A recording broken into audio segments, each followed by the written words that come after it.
Hello there, and welcome to the next installment in Task Force R Us? I don't know. The Task Force miniseries, anyways. In this episode, we're covering Intel, what it does for you, and I guess technically kind of starting ops because it's all interconnected. If you are new to Boom Beach and you don't already know this, Intel is basically your task force currency? I think that's a good way of putting it. Now, you can see how much intel you have by clicking on your task force, and over here on the right hand side, just below force points, is intel. That is the pool of intel that your entire task force has. Also, down here, if you're looking at the individuals in said task force, you can see how much intel each individual has contributed to the task force for a given amount of time. So, this week, or in total, or last week, basically making sure everybody's contributing because everybody needs to contribute a little money so that they can enjoy the fun of a task force. And not when I say money, not like real money, I mean intel money. Now, I know what you're saying. I need this intel. How do I get intel? Well, I'll tell you how you get your intel. You attack things. Yes, the best part of the game, right? So it just kind of comes naturally. Basically, when you attack a PvP base, an NPC base, Dr. T, maybe even the War Factory, if you're attacked by Hammermen, you get intel for each stage that you pass. In addition to that, you get the lovely box. When you unlock this box, it also gives you intel. Now, I'm pretty sure from PvP and NPC bases and everything, you max out. You can only ever get one intel, and it's not every time you attack. When you look over on the left-hand side here, you get a guaranteed victory reward, which is going to be your loot, and then underneath that you get the chance to get. That means you're not always going to get it, but you could. And as you can see here, listed under there is, things like crystals, extra metals, prototype parts, and at the very bottom, looking oh so beautiful, the intel sheet. So, I believe player bases, and unfortunately I don't have any exact numbers on this, PvP bases, you are looking at almost a 50% chance of getting intel. For NPC bases, it is reported, at least to me, that you will get a 1 in 4 chance. And for Dr. T, I'm not really sure. It kind of, it's there, hit and miss. Hammermen, for each level you defend, you are guaranteed an intel. So that's gonna happen no matter what.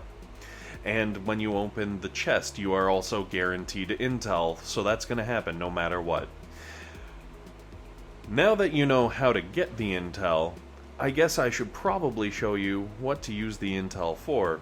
Now, if you click on the bottom right-hand corner, there's a little map with a pin in it. Bam! When you hit that, it opens up all of the different operations in the game. As you can see, each one is in a little circle and has a little button when you click on it. So let's go to this area here. Sour grapes.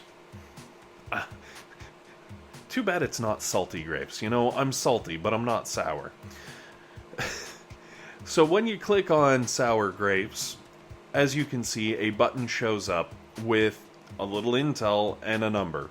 That is how many intel your task force needs to collect in order to start that operation. Now, when you click on start, obviously I can't in this case. When you click on start though, it will subtract your intel from your total, and it will unlock the op, and you can click on that op and you'll see all of the different core, I believe they're cores, that you can attack and ultimately defeat the operation. Now, there are a lot of operations here. There are a lot of options. Optionation? No, let's not even try blending those words. So, Supercell has added in a feature where they tell you right underneath the name of the operation how hard this operation is going to be for you.